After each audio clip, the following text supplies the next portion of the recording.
Salve, salve rapaziada do Exato, tudo certo? Aqui quem fala é o professor Guilherme Moraes e a gente vai dar sequência à nossa aula dos movimentos, né, de transformações, das revoluções que sofreram influências direta do iluminismo. E o nosso tema da aula de hoje é justamente Revolução Industrial, certo? Se nós estivéssemos aí em sala, né, na questão presencial, promoveria aí um debatezinho rapidinho com vocês para ouvir a opinião de vocês sobre conceito de revolução e evolução, né, de acordo com a perspectiva de alguns historiadores. Mas como nós estamos numa questão de videoaula, para a gente ser um pouco mais direto, então já vou trabalhar no ponto principal aqui com vocês. Para a gente compreender a prática, né, a revolução industrial em si, a gente precisa, né, localizar, né, ela geograficamente. Ela surge na Inglaterra, né, e ela não surge do acaso. Ela vai surgindo com uma série de transformações políticas e econômicas de indivíduos, de dinastias, né, ou seja, de famílias que estiveram no poder dentro da Inglaterra. O ponto inicial e mais recente do que porque nós vimos em aulas anteriores, né, com o desenvolvimento do absolutismo inglês, a dinastia Tudor, ela dá o pontapé inicial que nós vamos perceber, né? Com o Henrique VIII, com a reforma religiosa, depois com a Rainha Elizabeth I, né? Onde ela fortalece especificamente a marinha inglesa, e isso vai dar um saldo muito positivo, porque quando ela fortalece a marinha inglesa, essa marinha ela vai abrir espaço não só para conquistas territoriais, ela também vai abrir espaço para rotas comerciais. Isso foi uma estratégia muito bem pensada da Rainha Elizabeth.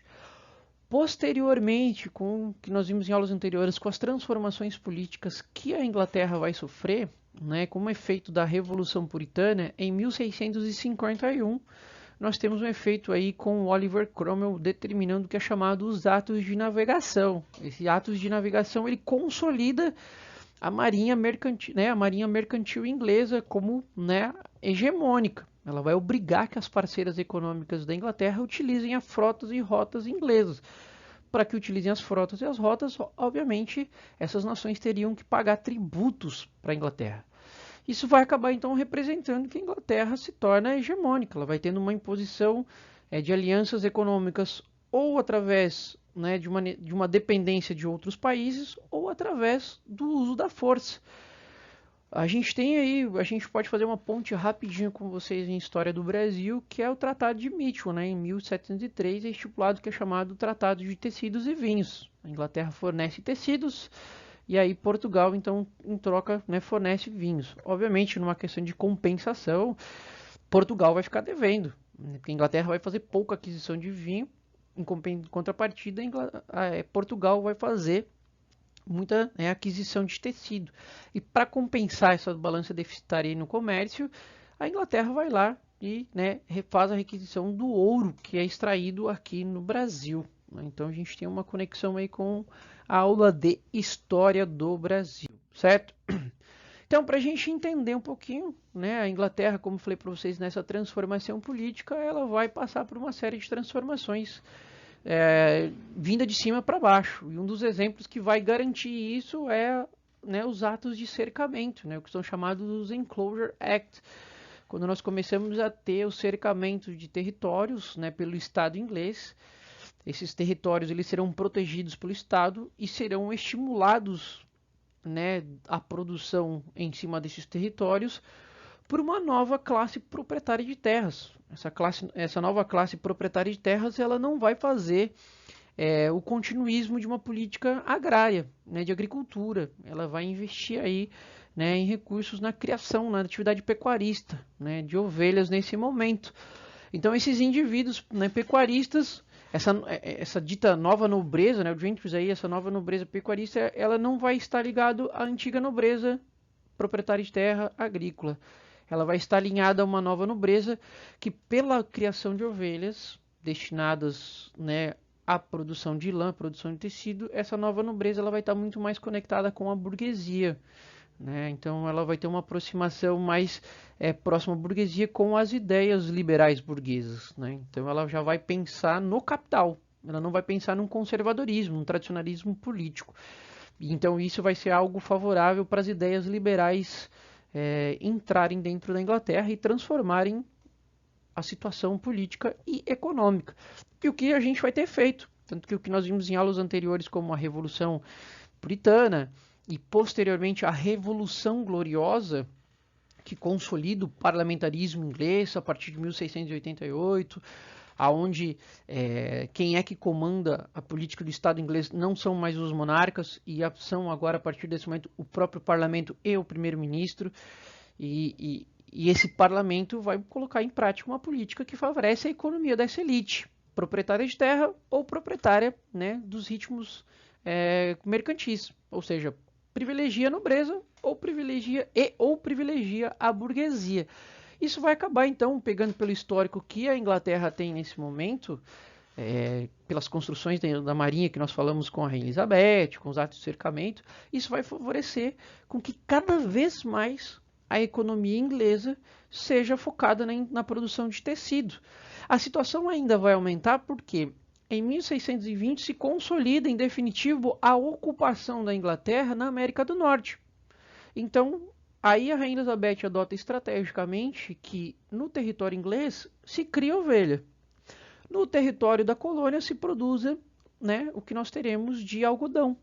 Então a gente acaba percebendo um dinamismo, né, uma diversidade de produtos, né, originários da indústria têxtil inglesa aí. Isso vai então refletir muito bem para a economia inglesa. Ela tem uma série de acordos econômicos que a favorecem, né, obrigando os seus parceiros econômicos a comprarem tecido inglês. A Marinha garante a rota, né, ou seja, de entrega e recolhimento dos produtos. Ainda mais ela tem áreas coloniais onde garante uma grande produção, né, tanto de lã quanto de algodão. Isso então só enriquece os cofres, né, ou seja, inglês nesse momento. E isso enriquece, consequentemente, tanto essa nobreza pecuarista, quanto principalmente essa burguesia, que trabalha tanto nas áreas, que coordena as áreas de produção do tecido, quanto comercializa esse tecido. Isso vai dar início ao que o Eric Hobsbawm fala, né, no que é chamado a Era dos Impérios. A Inglaterra já, né, impondo a sua hegemonia política, econômica e cultural aí. Para a gente fechar rapidinho, nós temos então as duas fases, né? A primeira fase, que é o que nós queremos focar aqui, que favorece a Inglaterra a partir de 1750, é então a primeira fase, que é a produção do maquinário movido ao carvão, né? Esse maquinário ocorre a substituição de uma produção artesanal, né, manufatureira, para então, de certa forma, para o maquinário a vapor. A situação é tão favorável à Inglaterra que a Inglaterra ela é favorável na condição do minério. Esse carvão aí o que são chamadas black countries, né, como algumas regiões como Newcastle, são ricas em carvão. E isso então ela tem rota comercial, ela tem uma marinha que favorece a entrega, ela tem o desenvolvimento científico, né, causado por um grande número de intelectuais que vão acabar consequentemente desenvolvendo e evoluindo o maquinário, certo? Ela tem agora nesse momento a questão mineral, que é o carvão que fornece, né, ou seja, o maquinário para aumentar a linha de produção, e por causa dos atos de cercamento, ela vai ter o que são chamados o exército de reserva. Olha como o governo inglês ele pensou em tudo para isso. O que acontece? Quando nós temos esses atos de cercamento, certo? A maior parte das terras que foram cercadas eram de médios e pequenos proprietários. Então esses médios e pequenos proprietários eles foram desalojados das suas terras.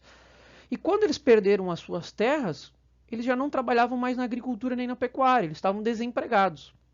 Para onde que essa rapaziadinha desempregada do campo vai? Vai para os centros urbanos, ou seja, ocorre o êxodo rural. E para os centros urbanos, o que essa rapaziada vai fazer como trabalhar? Trabalhar nas áreas industriais, né? Ou seja, nessas áreas de produção de tecido controladas por essa burguesia. Então, o governo inglês ele vai pensar em tudo, ele vai meticulosamente, né, fornecer todo o aparato para essa produção da indústria têxtil. Então ela vai se consolidar gradualmente ao longo dos anos como, né, a responsável por até mesmo monopolizar a indústria têxtil. Né? Tecido, então, nessa época aí, pensar em tecido de qualidade, tecido em inglês. Perdão, é uma pausa para tomar um golinho d'água, mas retomando. Então a gente percebe o desenvolvimento na primeira fase, né, com ainda o combustível maquinário carvão, a gente vai ter um desenvolvimento também do capitalismo, essa consolidação inglesa, e a gente percebe que no século XIX, a partir de 1850, que é a chamada segunda fase, ocorrendo gradualmente a substituição do carvão pelos derivados do petróleo. E essa substituição ela ocorre demonstrando ao mundo todo o quão a Inglaterra se tornou superior, né? Maior potência econômica, porque ela vai dominar a indústria naval, ela vai ter uma marinha muito forte belicamente, ela vai ter o controle do processo siderúrgico metalúrgico, ela já vai iniciar uma campanha de pesquisa, né, pelos derivados do petróleo, então ela se torna pioneira, né, nesse processo de industrialização e consolidação do capitalismo, até mesmo do imperialismo, que é o que a gente vai ver um pouquinho em aulas mais à frente aí. Até mesmo com esse tema aí de segunda fase, eu vou voltar com vocês em Primeira Guerra Mundial, e aí a gente vai tocar nesse assunto novamente. O que é mais importante para a aula de hoje é justamente aí pegar até o primeiro momento a primeira fase, certo? Então só retomando um pouquinho com vocês aí, certo? No mais, então a gente finaliza por aqui, certo? Um forte abraço para vocês. Qualquer dúvida, contatem aí a gente no Unimestre, que nós estamos à disposição. Se cuidem e até a próxima aula.